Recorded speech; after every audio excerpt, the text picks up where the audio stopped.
Om Vakratunda Mahakaya Surya Samapprabha Nirvignam Kuru Me Deva Sarvakaryeshu Sarvada. Om Shri Mahaganapataye Namaha. Om Shri Gurubhyo Namaha.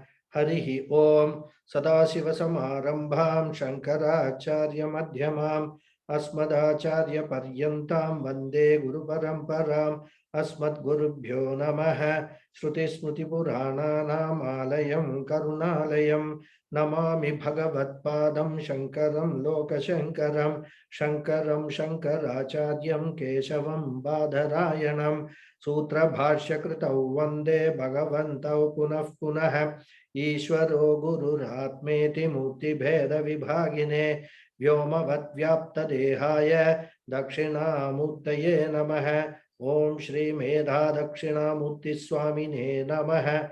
Om Sahana Vavatu Sahano Bhunaktu Sahaviryam Karavavahai Tejasvinavadhitamastu ma Vidvishavahai.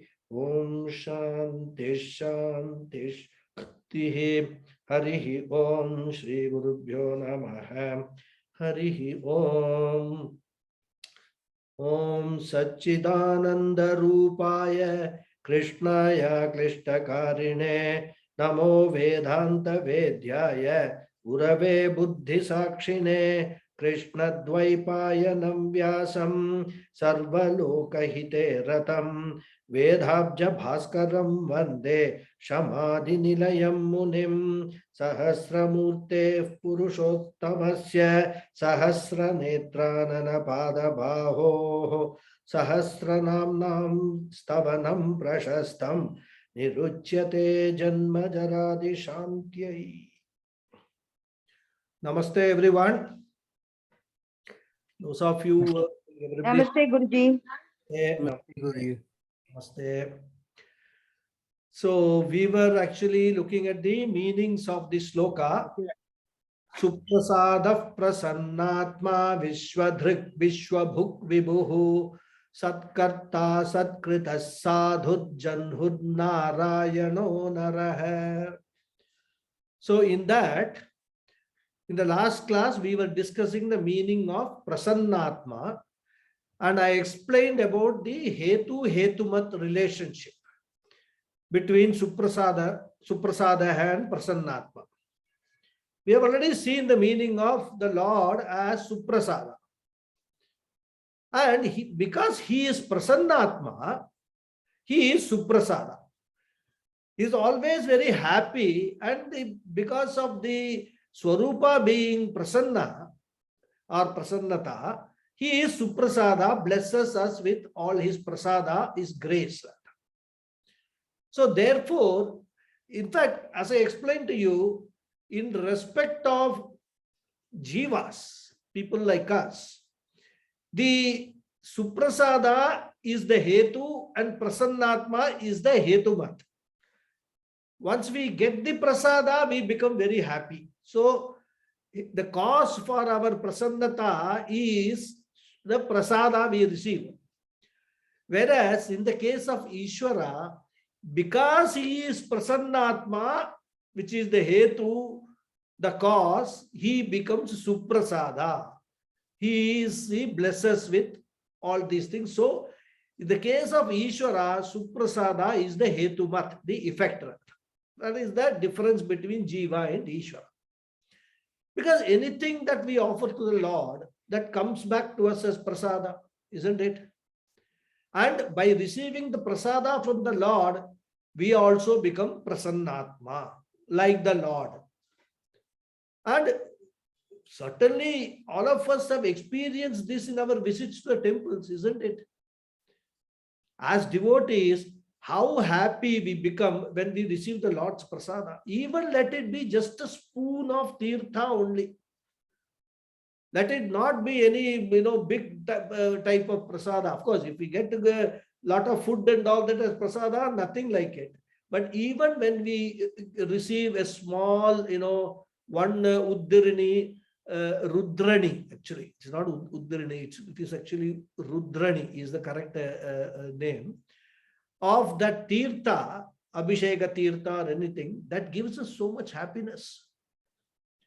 So the more we think of Ishvara, the more we dwell on his glories, the more we appreciate the cosmic order consisting of the various suborders of Ishvara, our ego gets progressively diluted. And that is the purpose of all our Shastras. That is the purpose of all Itihasa, Purana, everything there, all slokas. And among the various orders like biological order, physiological order, psychological order and all, we also discussed that the low self-esteem of a person comes from a psychological order. It belongs to the psychological order, this low self-esteem. That means that in our awareness, we have a self-appointed therapist in the form of Ishvara.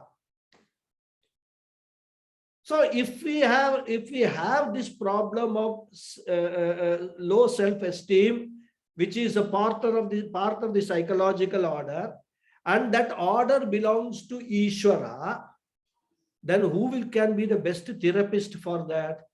It is Ishvara only. Any other therapist is a fallible, whereas Ishvara is an infallible therapist, because he himself is in the form of the order.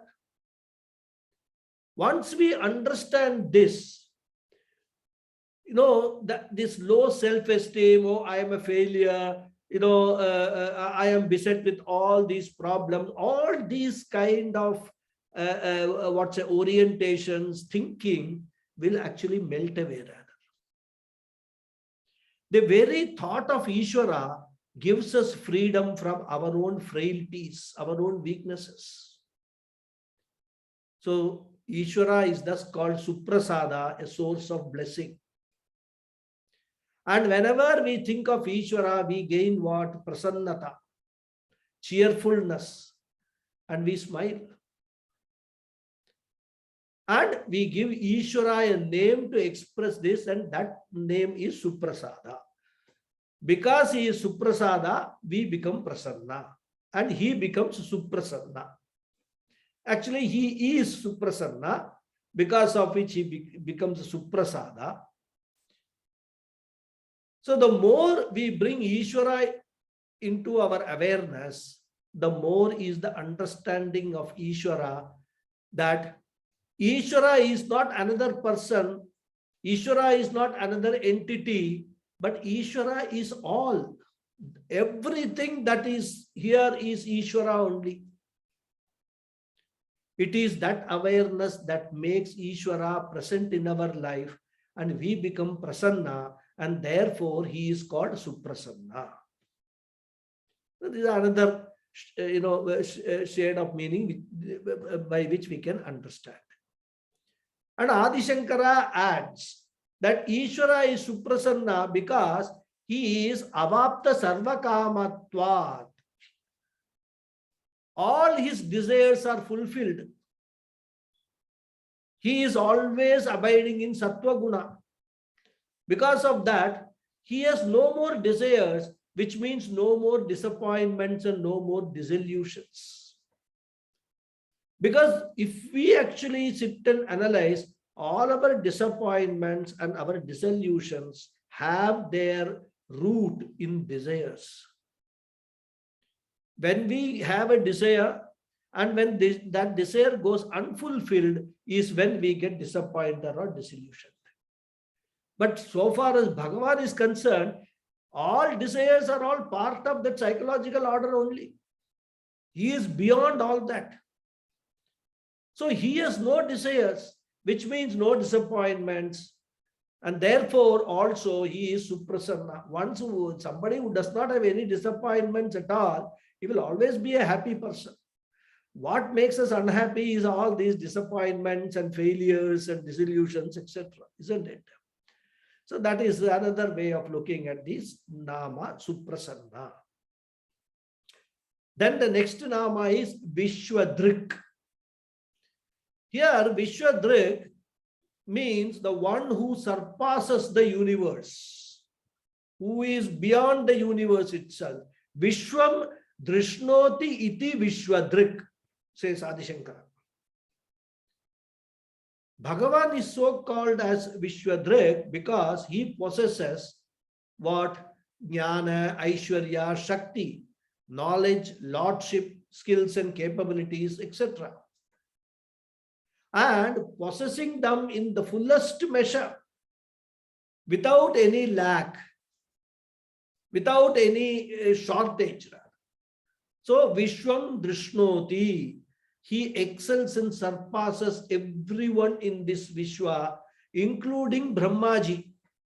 Therefore, he is Vishwadrik.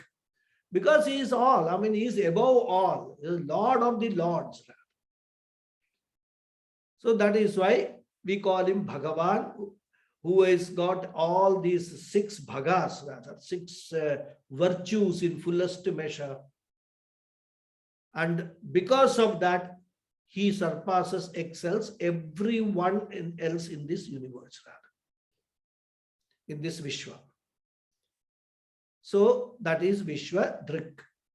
Then Vishwabhuk, the one who enjoys and protects the Vishwa. Vishwam bhunkte bhunakti palayati iti va Vishwabhuk.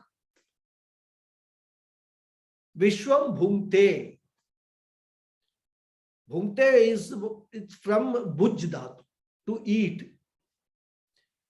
Ishvara, Bhagavan is Vishwabhuk because he is the one who eats up.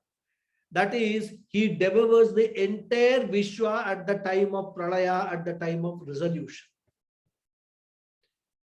And while he is sustaining this entire universe, he also enjoys this universe because it is his own creation. So, he is in the form of every bhokta, whoever is enjoying all this entire nature, everything that is there in the universe.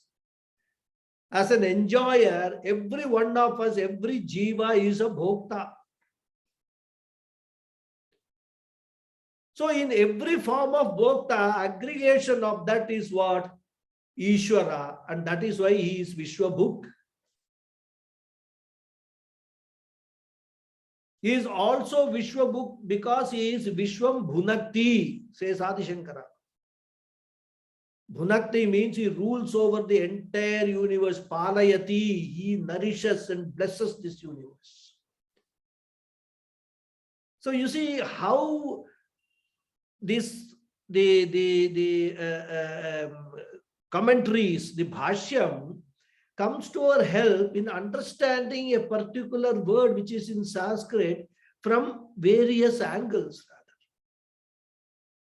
And that is the beauty of the Bhashyam. Suppose we were to understand what is Vishwabhuk, even if we know a fair amount of or fair knowledge of the Sanskrit language, we have a fair knowledge of the Sanskrit language, all that we will be ending up with is we will see what is Vishwam meaning and what is the book meaning. And book will be from bhuj dhatu, to consume, to eat, and it will become book because of some sandhi rules. Bhuj becomes book. That's all. We won't be able to get all the meanings which are relating to what is this book is there in different shades. And that we get only because of the, thanks to Adi Shankara, thanks to the Bhashyam, we get all these meanings rather. So Vishwam Bhukte, Vishwam Bhunakti, or Vishwabhuk, who eats up, who actually resolves the entire universe into himself. So that is the meaning of Vishwabhuk. Okay. Then Vibhuhu. Vibhuhu means, there are again different meanings for this word Vibhuhu. Here the meaning which Adi Shankara takes is the one who is manifest in many forms. Hiranya garbhadi rupena vividham bhavati iti Vibhuhu. Nityam Vibhum Mundako Upanishad iti mantra varnat. So here he is taking one shade of meaning, which is the one who is manifest in many forms. Vividha. Vividha means many and varied. So Lord Vishnu is Vibhu because he is Vividham Bhavati, manifest in many forms, in a variety of forms. There are varieties and varieties of living and non-living forms. And in each variety also, there are so many minute shades of differences. I really wonder, we have a nice greenery in our society where we live. Even we have a garden. Just that hibiscus, one flower, you know how many varieties are there of that hibiscus? Mind-boggling. I really wonder, that's one example. So many varieties are there. And there are so many varieties of living organisms that are extinct today. Today, we don't have all those which existed once upon a time. Every individual or organism that has existed in all these ages and which exist now, they do not have the same genetic code that we have. Even within our body, each finger is different. The fingerprints of two individuals do not match. They are different. The pattern in the eyes, in this iris, they do not, of two individuals, do not match. So each finger is different, each thumbprint is different, and even ear lobes are unique for every individual. It seems. So all these are unique for every individual. So you can just imagine what variety is there. It's mind-boggling, rather. Humongous varieties of things. Dakshinamurti Stotra, we can recall. Jagadidam Maya Kalpita Deshakala Kalana Vaichitra Chitri Kritam. Vaichitya Chitri Kritam. This world is made in a wondrous way. Maya Kalpita Deshakala Kalana. Jagadidam. With countless permutations and combinations of place, time, whatever you name it, that is the countless combinations are there.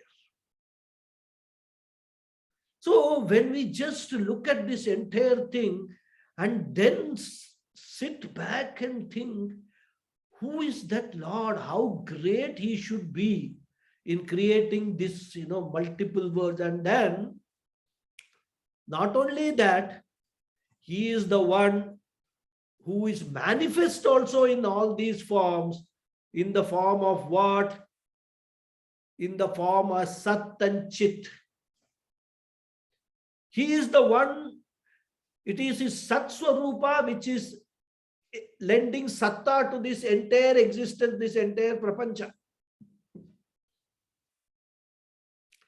And Chit is the basis, the consciousness is the basis for the entire Prapancha, for all living beings in this entire Prapancha.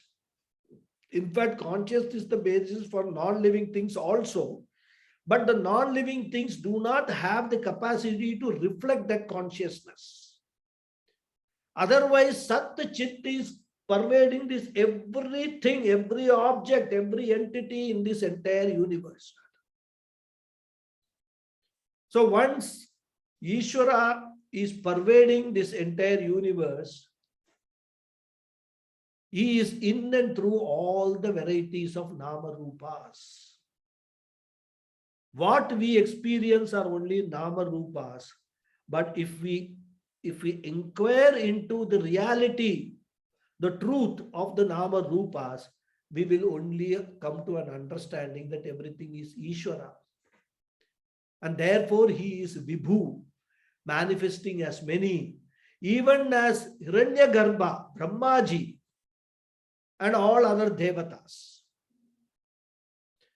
Vibhu therefore also means Purnaha, all pervasive.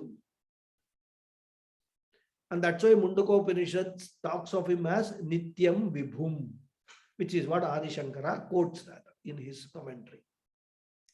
So this is Vibhuhu. Next is Satkarta. Satkarta means what? Doer of good actions. Satkaroti pujayati iti Satkarta. He is the doer or author of all Satkarmas. But the question is then what is karma for Ishvara? For Ishvara, the creation of this entire empirical Jagat is the Satkarma. What exists is reality. Therefore, he cannot create reality because it already exists. So, Satkarma is the creation of this Sadatmaka Jagat. And why this world is said to be Sadatmaka? Because it has Atma. Sat Atmaka, its being is the Satvastu. Satvastu, which is the the essence of this entire world, the Atma of this entire universe.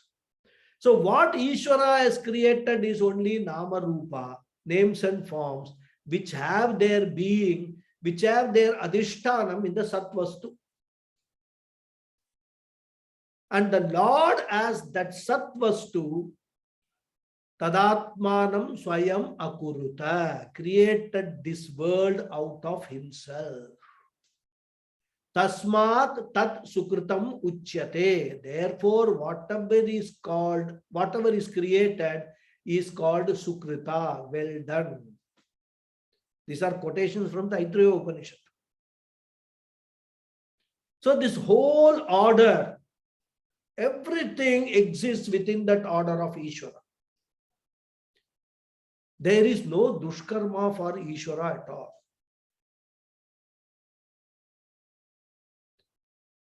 So whenever we talk of reality, we talk of, in Vedanta, 3 levels of reality. The first one, the topmost level, is Paramarthika reality, which is absolute reality. The second one is what we call Vyavaharika Satyam, which is a empirical truth. It is a relative reality, you can call it. And the third one is Pratibhasika Jagat, which is a subjective reality. This Pratibhasika, which is subjective, is our own creation. A typical example of Pratibhasika is Swapna, dream world.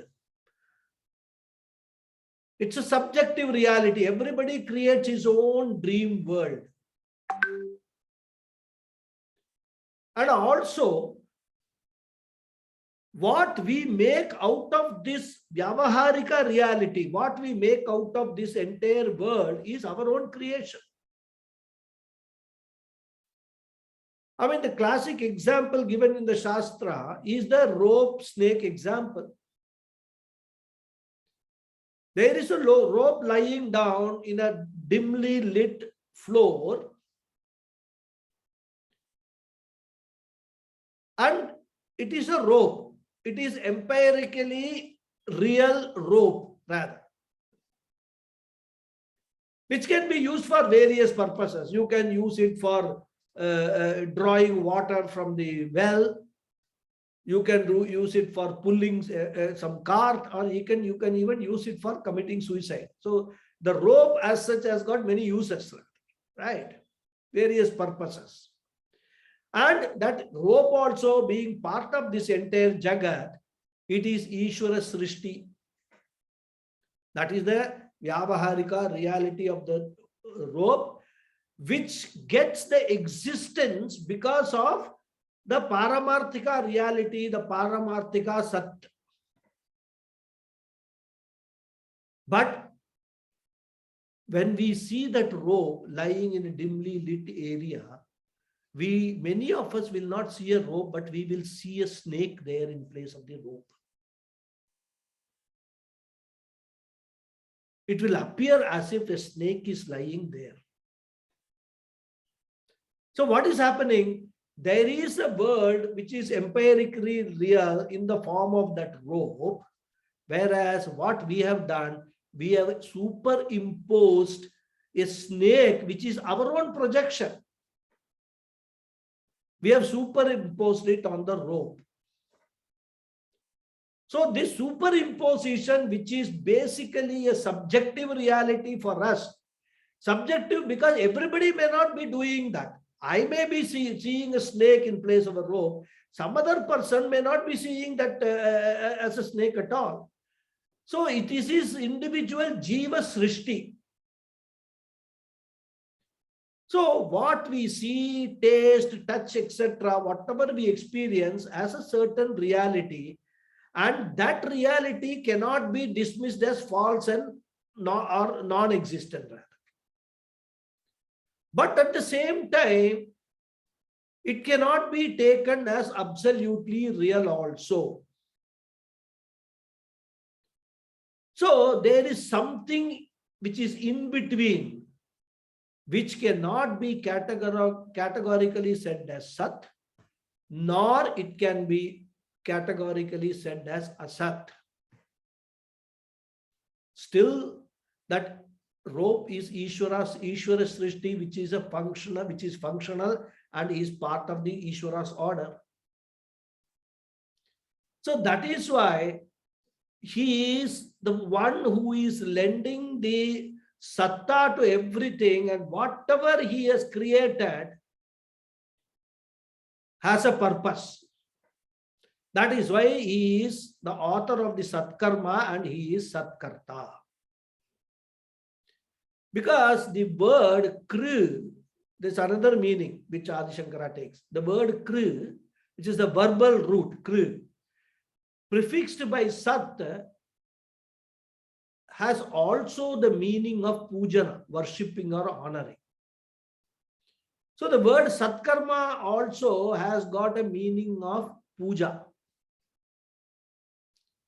And in his avatars as Rama, Sri Rama, Sri Krishna and all others, he sets examples of dharma by doing all satkara, offering due worship, honoring the elders, brahmanas, sadhus, learned people, etc.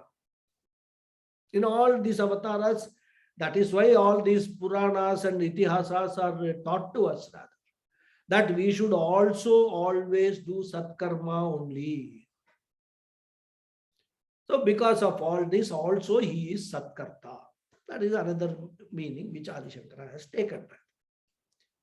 So after Satkarta, he is Satkrita. Now this last meaning of Pujanam, he has extends, Adi Shankara extends for Satkrita. Satkrita means the one who is worshipped by everyone. Pujitaihi api pujita hai Satkrita. So as the creator of this Jagat, he is Satkarta. As he is also the Upadana Karana, the material cause. He is also the Jagat, that is the Krita, the created, and which has been created well also. So he is the creator, he is also the created, right? Therefore, Ishvara is Satkrita as the Jagat that is created well. Everything in this Jagat serves a purpose. There is nothing waste in this Jagat, not a single thing. We may not know what is the purpose of so many things, but there is a purpose. Bhagavan has created these butterflies. What is the purpose of a butterfly? One purpose is whenever we see the butterfly, it is so beautiful, so colorful, we get a joy out of it. But the most important purpose of that creation is the butterfly goes from flower to flower, picking up the pollens or the what they call the seeds of the flower, the plant, from one flower, and goes and spreads it all around, so that it is doing the job of Ishvara, creating more such plants. Satkrita, that is the creation, doing very more and more, the whole creation goes. And why only butterfly? Butterfly is just an example. If you look at everything, things start, analyzing, everything in this universe has got a purpose. And therefore, the people whom we honor and we worship, such as our elders, as I said, Brahmanas, sadhus, other learned people, etc., even they worship Ishvara. That is why he is Satkrita, worshipped and honored by all. Pujitaihi api pujitah, Satkrita. This is the meaning of Satkrita.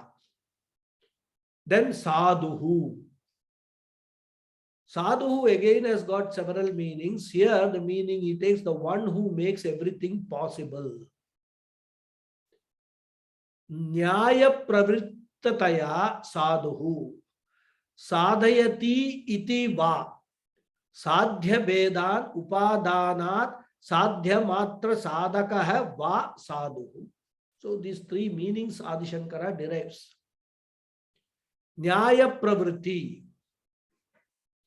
The one who follows Nyaya Marga.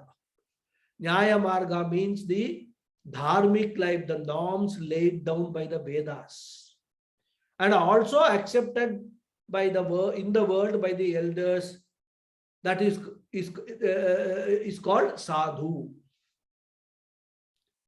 And Bhagavan is called sadhu because he always goes according to the Nyaya as shown by the Veda Marga, and which is also accepted by the world, in the world. There is no need for him to ever transgress his own Nyaya Marga. Because who has set this Nyaya Marga? It's only Ishvara through the Vedas has set this entire Nyaya Marga. So there is no need for him to ever transgress his own Nyaya Marga, to do anything adharmic rather. Then Parakaryam sadnoti iti sadhu. The sadhu is one who tries to help others to accomplish what they want. Sarvan purusharthan sadhayati. Bhagavan is the one who makes it possible for us to accomplish the various purusharthas by providing all the means, the infrastructure and so on that are required, and also by removing all the obstacles that stand in the way. We may call all these achievements by people as luck and all that, or grace. And what is Bhagavan's grace? Bhagavan's grace means that whatever we desire, for fulfillment of our desire, we are placed in the right place at the right time with the right means to achieve whatever we desire, our purusharthas. That is what is called Ishvara's grace. This is one aspect of it. The other aspect of it is that even when all these things are there, right time, right place, and right means, right resources, there may be obstacles. And these obstacles are created by what? They are created by the result of our own wrong karmas in the past. That is what creates all these obstacles. So whenever we do satkarma, we do good karma, Bhagavan gives the result, and that removes all the obstacles. So that is another aspect of Bhagavan's grace. So since the Sadhya Veda, which is specified result, is not mentioned, he helps us to accomplish whatever we want. So that is how he is, sadhuhu, right? Sadhayati va. Sadhya Vedan upadana sadhya matra sadhako. So that's what he says. There is no Sadhya Veda. Everybody, whoever desires a specific result, Bhagavan helps us to accomplish whatever we want. It is a very, very wrong notion for many of us. In fact, this kind of a thinking is quite prevalent these days, that whatever we accomplish in our life, whatever we achieve in our life, we think that it is all because of our effort. And not only because of our effort, only because of our effort. This is the direct result of ego talking. We don't for a moment realize that for whatever we achieve or whatever we have achieved, it is not only our efforts, no doubt, is a very significant part of it.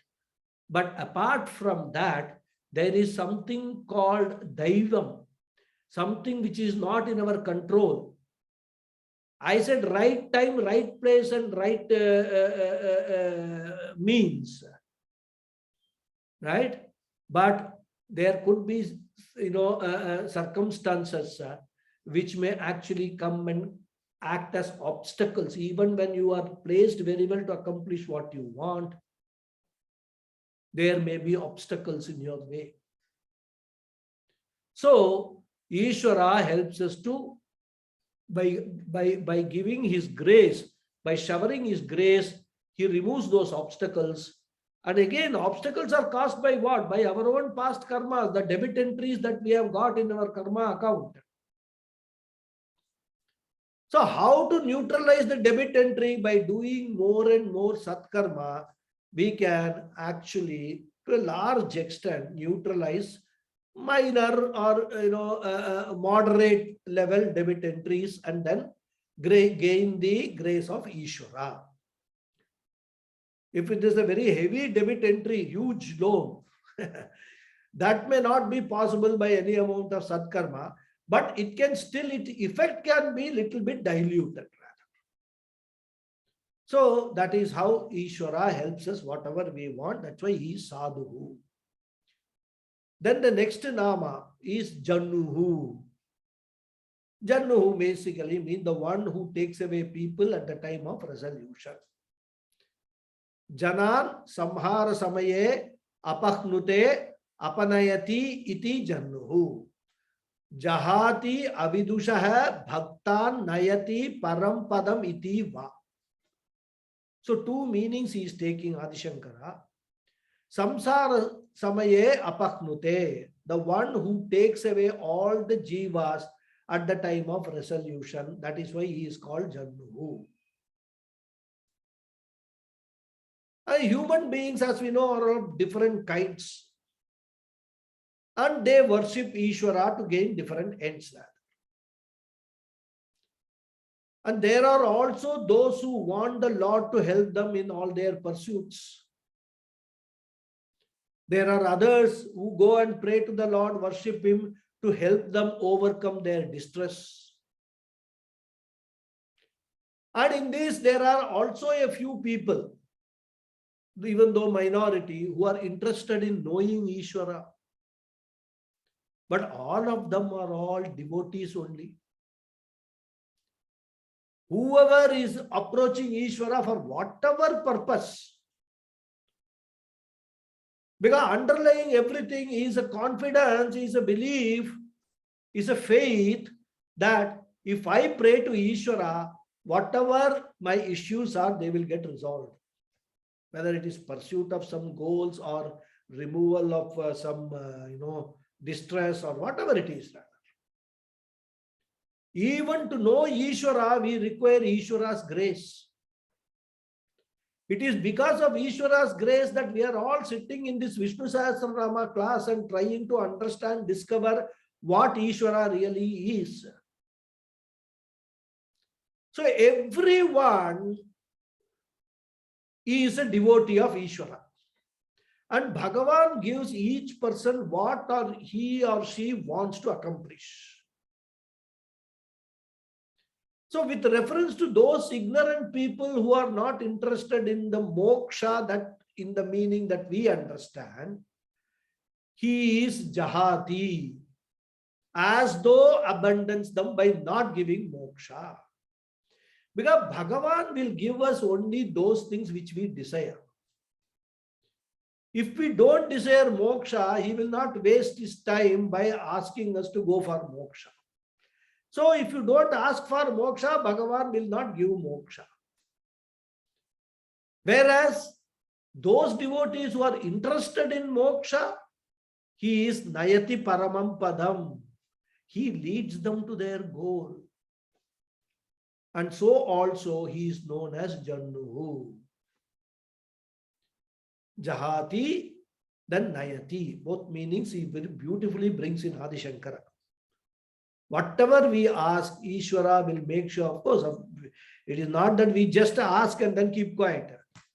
We ask and we have to do whatever our part for gaining whatever we want or fulfilling our desires. That Ishvara will play his part by enabling us to gain that. Then the next Nama is a very beautiful Nama. It's a very famous Nama, very common Nama, Narayana. Here the word Narayana, of course, Adi Shankara gives a very long commentary. Long in the sense, a little bit elaborate. But what we have to understand here in this context is the ultimate goal of all beings. So he says, Nara Atma, Tatah Jatani Akashadini Narani Karyani Tani Karyani Ayam Karanatmana Vyapdoti Atascha Tani Ayanam Asyeti Narayana. Naranam, that is Jivanam, Ayanatvat Pralaya Itiva. Nariyate iti naraha. Narasya Ayanam Geham Narayanaha eva Narayanaha. This is the commentary he gives. So the word Nara has got several meanings, as I told you. One meaning is Atma.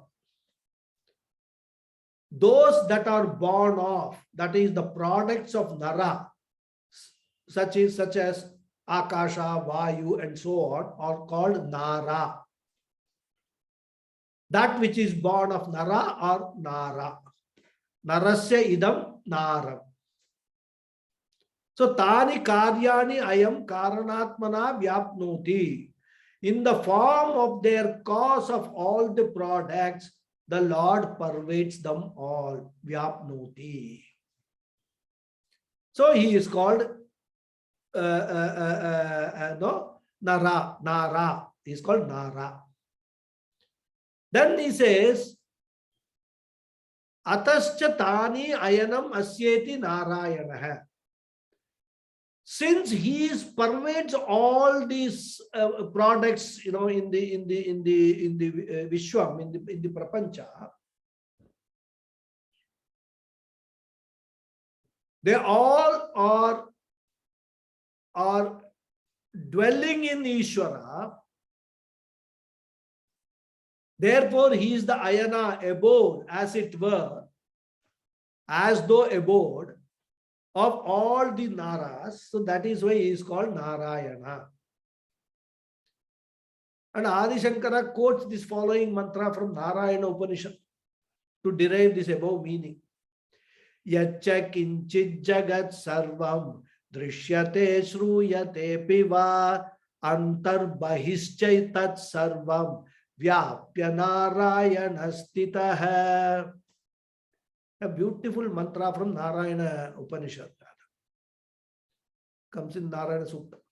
Adi Shankara is also quoting a verse from Mahabharata to show that all the subtle elements are referred to as Nara and the Lord is their Ayana.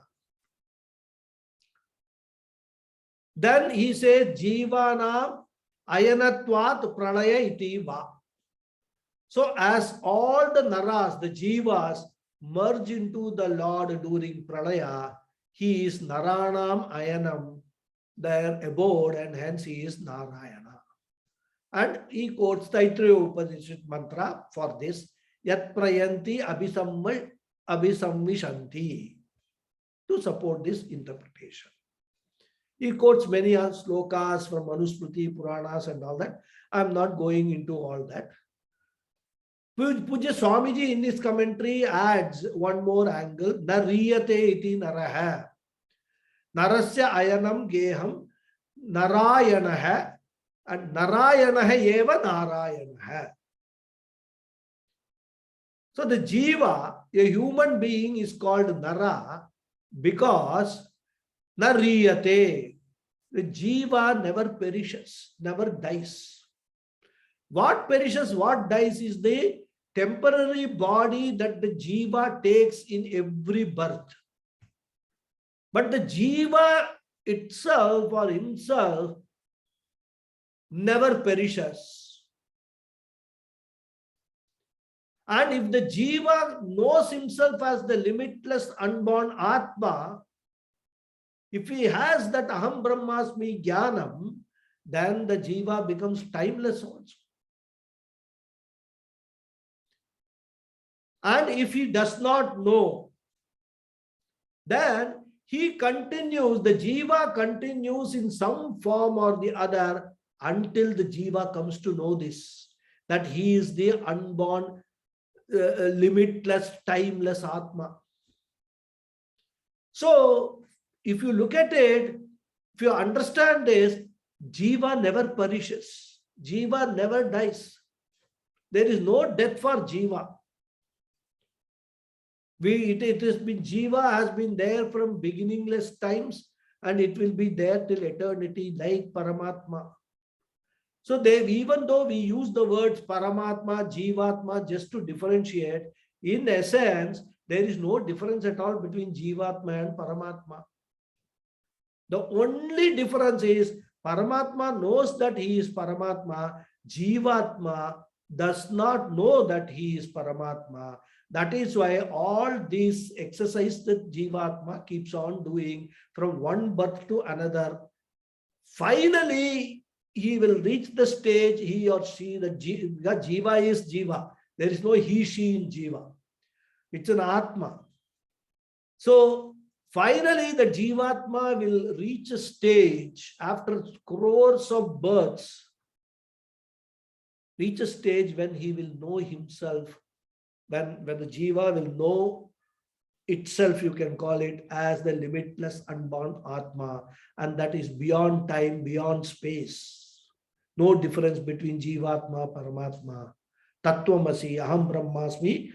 Every Jivatma will come to know this at some stage. This the Jivatma will know only in the human body. Jivatma cannot know this in any other yoni. And that is why our Upanishads continuously, repeatedly tell us, don't waste your human birth. You do not know how this, what you have done, what karmas you have done has given you this birth. It may not come to you again soon. So don't waste this. Try to get as much knowledge about your real self in this birth itself. So this is what is the, Narayana. We have to understand all these within this Nama Narayana.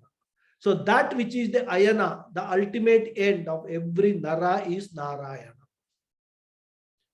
So Bhagavan Narayana is the ultimate end of every Jiva. Because why? He is you. We keep saying Ayanam, end, reaching and all. There is no reaching. There is no, it's only understanding. The moment we understand that I, the Nara, the Jiva, actually is Paramatma, is the Param, then I understand I am the Narayana. And once I understand I am Narayana, where is the question of reaching everything? There is no reaching. There is no difference at all between Jiva and Ishvara, Jivatma and Paramatma. So therefore, I am Narayana, the Nara is Narayana. That is a very beautiful name. And this word, this Nama Narayana is a very sacred Nama. And it is a Ashtakshara mantra. In fact, it's a mantra on which is given mantropadesha for meditation, for dhyana. Om Namo Narayanaya, Om Namo Narayanaya. It's a very powerful mantra, Narayana. So this is the Narayana. Then Naraha. You just now saw Naraha. What is the other meaning of Naraha? Adi Shankara comes in explain. Here Naraha means the one who leads.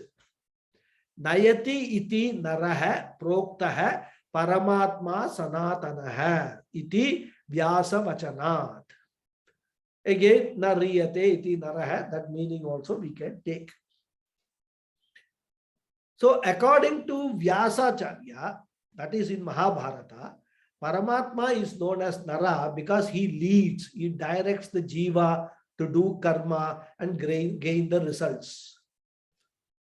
And because he is also imperishable, he is Nara, Nariyate iti Naraha. This is the last nama of that sloka, isn't it?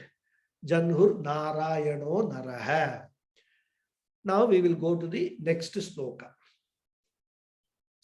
Asankyeyo prameyatma visishta shishta krichushihi siddhartha siddha sankalpaha siddhita siddhi sadhanaha.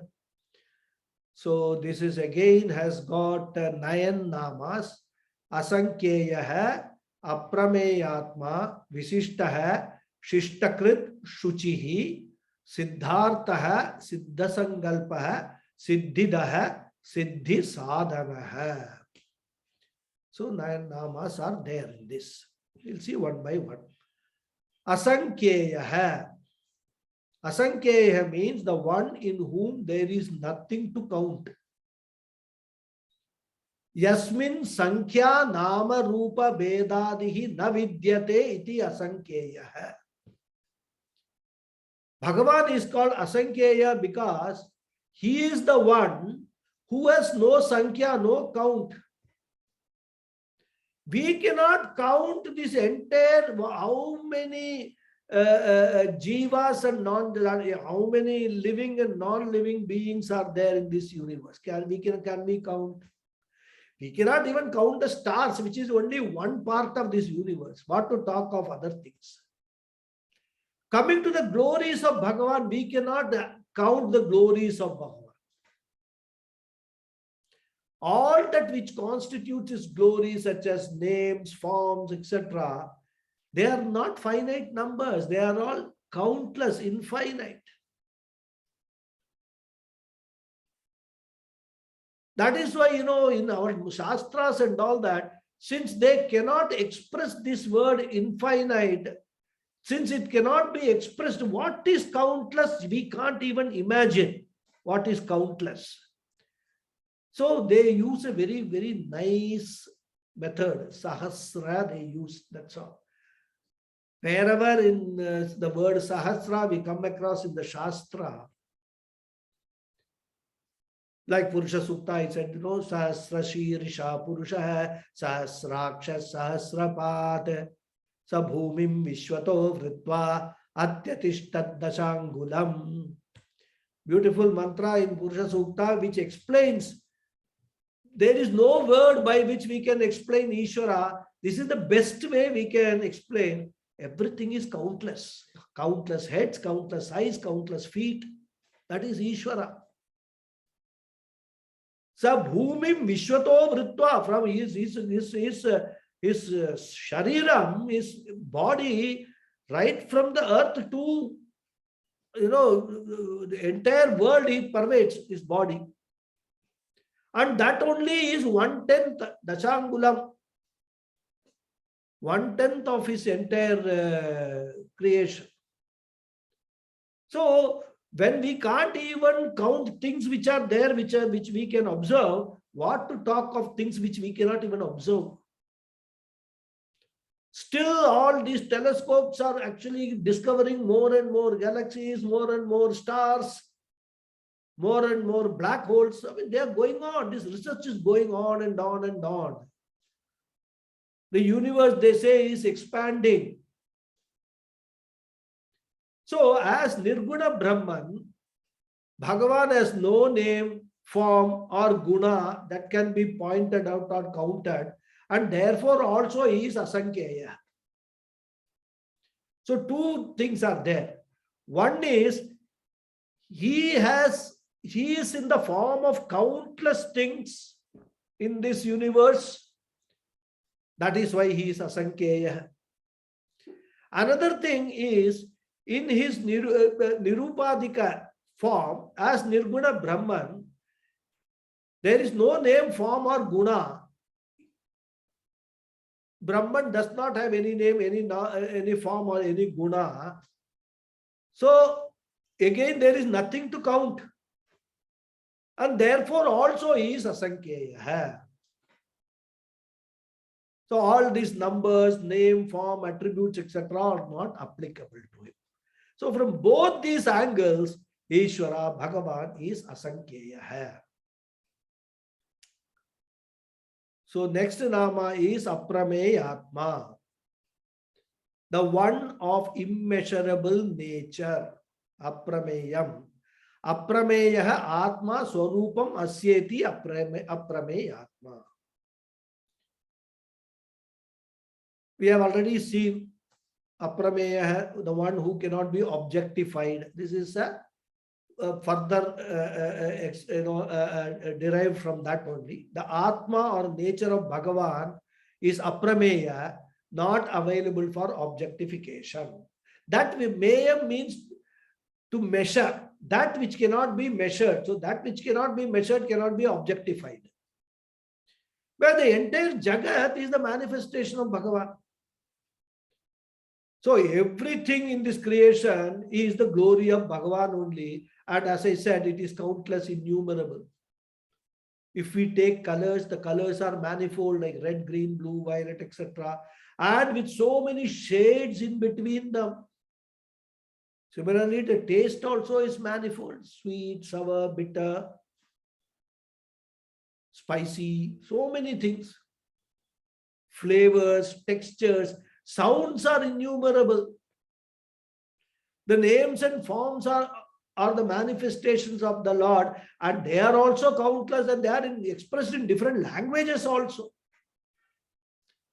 But given all these things, his Atma, his Swarupa, his nature is only one, and that is Aprameya. As I explained before, what can be objectified is Prameya, and what cannot be objectified is Aprameya. His Atma cannot be objectified, hence he is Aprameyatma. And another aspect is the Atma of Bhagavan need not be objectified, because being self-evident of the Atma of oneself only. And this, of course, can be understood only by an adhikari after being taught by a teacher. So that we must remember. Okay. So let me see whether I can. Yeah, I think Visishtaha also we will take. Visishtaha, the one who excels all. Atishete sarvam ataha Visishtaha. The Lord is Visishta because he excels all, transcends all. We cannot give an example for the Lord, isn't it? We can give examples for so many other things. He is better than this, or this is better than that.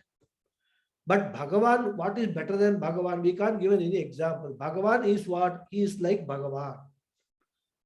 Just as the sky is like the sky. Can you give any example for sky? Can you give example for ocean? You can give a name, Pacific Ocean, this ocean and all. But ocean is ocean. So he is Visishta because he excels all and transcends everything. We can't give an example for Bhagavan. Special, Visishta.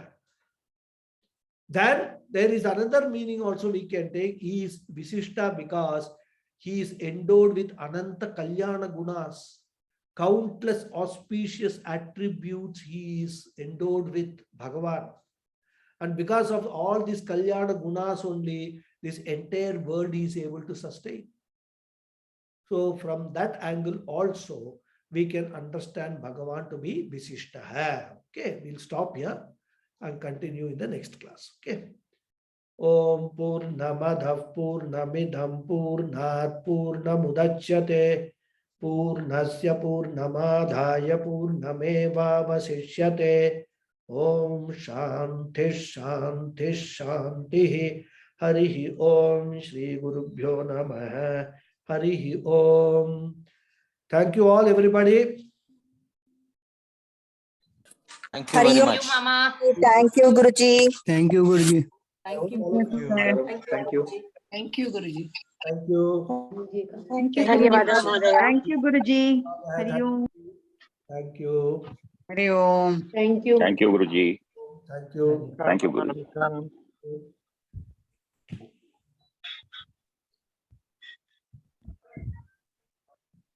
So, any questions are there? Yes, Namaskaram, Guruji. Yes, please. Namaskaram. Namaskaram. I have one question, Guruji. Yes. Can't hear you. ಹೇಳಿದ್ರೆ ಅರ್ಥ ಮಾಡ್ಕೊಂಡು ಹೋಗ್ತಾ ಇರ್ಬೇಕು ಅಷ್ಟೇ. Yes. Can't hear. Yeah. Guruji, can you hear? Yeah, now I can hear. Yeah. Yeah. The last namam you said about the Vishishta, Ishtaha. Vishishtaha.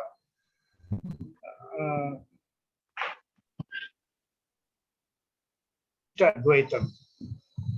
What is the meaning of that Vishishta? I have not been able to grasp what you said. Oh, okay. So the Visishta I gave two meanings. One is the meaning which is he excels and transcends everything. Bhagavan is above everything, isn't it? He is the one who pervades all these things in this entire universe. So if we have to give the example of Bhagavan, so Bhagavan is like this. For example, suppose we want to explain an elephant to a person who has not seen an elephant, but he has seen let us say, a hippopotamus. Correct? So we know that this fellow has seen a hippopotamus, but he has not seen an elephant, and we want to explain what elephant looks like. So how we will explain to him? We will say, you have seen an hippopotamus. Elephant is actually, imagine that hippopotamus to be a larger size. And imagine that hippopotamus has got a trunk in the front. And imagine that it has got two tusks. That is the elephant. That is how elephant looks like. Correct? Yes. We can explain this. We can give an example of an elephant, even though the person has not seen, by giving a comparative example of another animal which is big in size, rather, right? Whereas when it comes to Bhagavan, if we want to explain Bhagavan, what explanation we will give? Is there anything like Bhagavan that we know of, that we can explain Bhagavan is like this with these changes? We cannot. So that is why Bhagavan excels everything. He excels all. He is beyond all. And the example I quoted was like the sky. Suppose if you want to give an example of sky to somebody, or explain sky to anybody, how will you explain? Is there any other thing like sky which you can say the sky is like this? We cannot, because sky is sky. Sky is like sky. There are certain things in our, life, we cannot give any example. In fact, in Ramayana, there is this thing comes, in the Mahabharata war, after the war was over, Hanumanji was watching the Mahabharata war. Those people who are Bhagavad Gita students will know. I had explained this. Hanumanji was sitting on the flag of Arjuna's chariot and watching the entire war. Then after the war was over, Hanumanji was asked, how did you like this war? So he said, what war? I mean, this is all just child play. This is nothing. This war, Mahabharata war, is nothing as compared to the war between Rama and Ravana, which I have seen, which I have witnessed. There is nothing before it.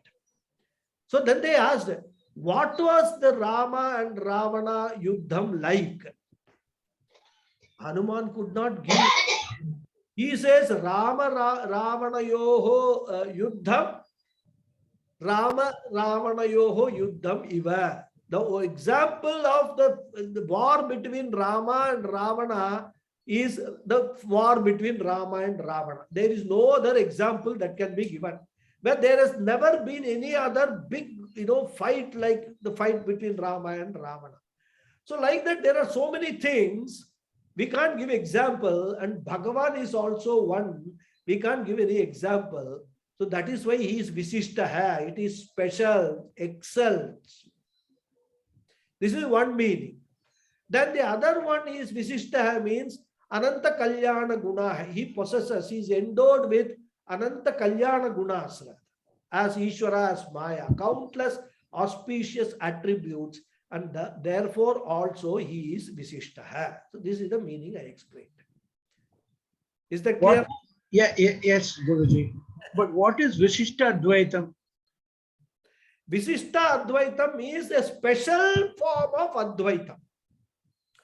See, what is the Visishta Advaitam is, in Dvaitam, there is a very clear understanding that Bhagavan is different, I am different.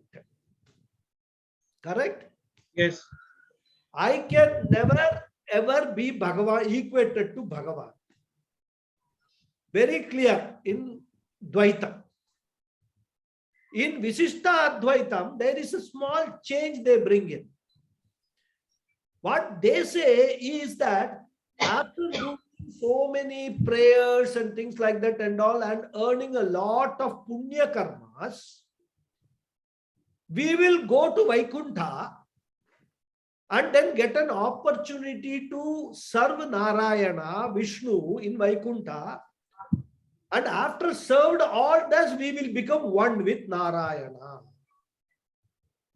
This is Visishta Advaitam.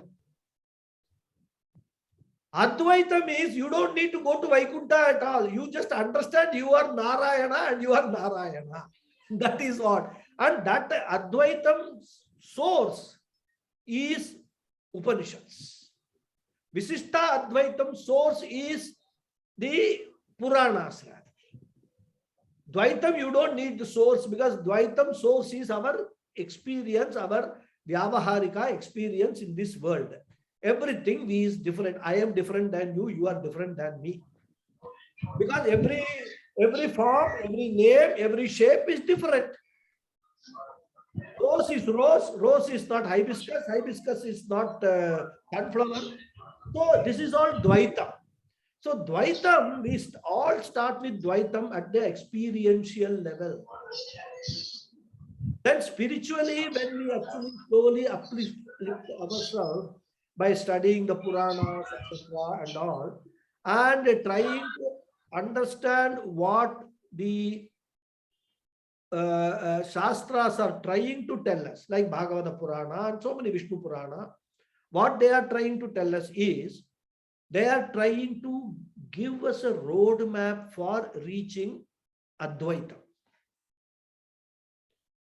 And that's why initially when I did the introductory portions of Vishnu Sahasranamam also, where Adi Shankara is quoting Advaitam from Vishnu Purana, left, right and center he was quoting slokas which are talking only about Advaitam, about the oneness of Jivatma and Paramatma. So Visishta Advaitam is rejecting the Dvaitam, but it is not accepting the Advaitam, Shuddha Advaitam completely. It is in between rather. And that Visishta Advaitam philosophy appeals to a lot of people, because most of the people their study of scriptures is restricted to Puranas only. And mostly in this, times, Bhagavata Purana, they go to all this Bhagavata Saptaham and all that, they all read and study Bhagavatam. And in Bhagavatam, all these things are there, go to Vaikuntha, Swarga and all that and serve Vishnu, and then you become one with Vishnu. Which is I would say, a stepping stone to come to Advaitam. In fact, I have listened to many of the Bhagavata Saptaham lectures, talks by many renowned people. Rather, all those people, they talk that the teaching of Bhagavatam is Advaitam only. They say that, but their focus in their talk is all about, the Purana story, rather, bringing Advaitam, little bit of Visishta Advaitam into the picture, which is entertaining, which is what people want. If you tell Aham Brahmasmi and all that, first of all, people will not understand. Then they will say you are mad. I mean, you know nothing else to do. You are just inventing new theories and all. Because how many people have read the Vedas? How many people have studied the Upanishads? But Bhagavad Gita, how many people have studied? Bhagavad Gita, entire thing is Advaitam only. So like that, Visishta Advaitam sits in between Dvaitam and Advaitam. That is why it is called Visishta Advaitam. They accept so many things as of Advaitam philosophy, but they differentiate themselves in the way that we have to actually do. For them, the karma is important to become one with Parama, Jivatma to become one with Paramatma. The Jivatma has to do a lot of karmas, punya karmas, and then go and then serve the Lord, then become one. So there the Dasa Bhava is there. In fact, next class I will tell you, there was a very beautiful sloka of Hanuman, which I don't remember in which talk I had quoted that sloka. I don't know, maybe in my Naranani Kathopanishad I had quoted that sloka. Hanuman was asked, who are you? Rama asked Hanuman, who are you? I don't often remember the sloka, but it's a beautiful sloka. It covers all these three philosophies very beautifully. Next class beginning, I will share that sloka with you. It's a very nice sloka by Hanuman. Okay. So this is what is Visishta Advaita is. So the word Visishta means special, means that which is different from others, which is excelling. That is the meaning of the word Visishta. That much you can understand. Okay. Is that satisfactory? What happened? Was he listening? It was Sukhdev who asked, isn't it? Yeah. Thank you, Guruji. I listened. I muted that, so Okay, fine. Thank you. Thank you. Guruji. Yeah, Guruji, may I ask? yeah, please.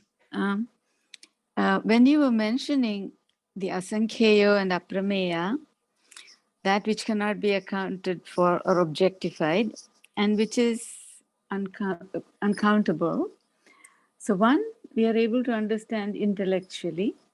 One is experiential, and therefore you said only understood by adhikaris taught by a proper guru. Could you elaborate on that a little bit more? See, this is Vedanta.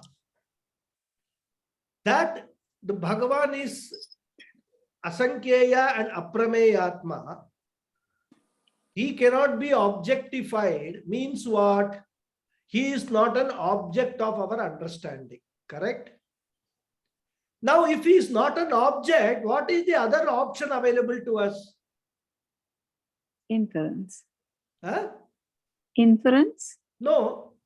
See, in a sentence, in an English sentence, there are two parts of speech, subject and object, right?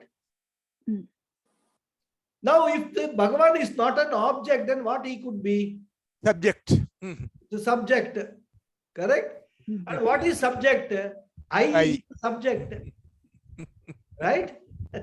So, this can be understood only by people who have studied the Upanishads, who is first of all an adhikari, like I told in the Tattva Bodha class, who has got enough sadhana chatushtaya sampatti, who has got mumukshutvam for a fair degree of level. I want to know the real truth, the reality of this entire creation. And then study the Upanishads, study the scriptures and all that. And then, and that to not do your own study, through a guru you study. Do all the sadhanas, shravanam, mananam, nididhyasanam, everything. Finally, you will come to an understanding that there is nothing called subject object. There is only subject. There is no object. All objects are mithya. They are nama rupas. There is only subject which is there, and that subject is me.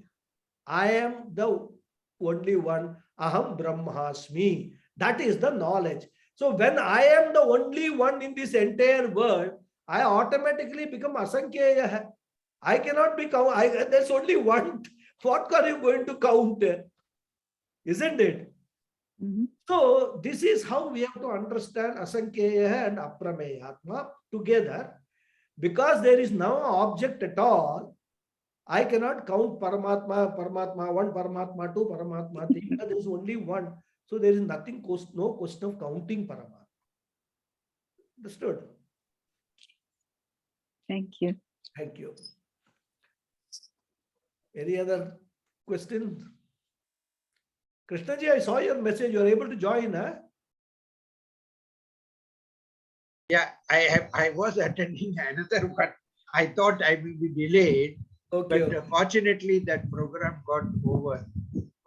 Bhagavan brought you at the right place, the right time. Yes. I that was also an That's the interesting grace of program. Bhagavan. You see, this is the grace of Bhagavan. And that was also a program by, what if you would have heard our Dushyant Sridhar. Yeah. Now, both our Kupuswami and me, we were attending that. Okay. That was to be over by 6 o'clock. But Okay. it started late. I was little doubtful whether I will be able to join, because Right. his talk was on Andal and Sita. Yeah. So he was talking, so that was going. I couldn't come out. But then fortunately that ended and I was able to join. As you said, I had the grace to join the class today. No, you had the grace to join that class also in this class. That is what it is. That's right. So the obstacle which was there was removed by Bhagavan. Exactly. Yeah. Very good. Very nice. Thank you. Very good. Hari Om. Thank you. Hari Om. So any more questions, or can we close the session? Okay. Okay. Okay. Hari Om. Thank you very much, all of you. See you. Thank you. Hari Thank Om, you. Dhanyavadaha. Thank you. Hari Thank you. Om. Thank you. Thank you. Hari Om, Pranam. Guruji. Pranam. Hari Om. Hari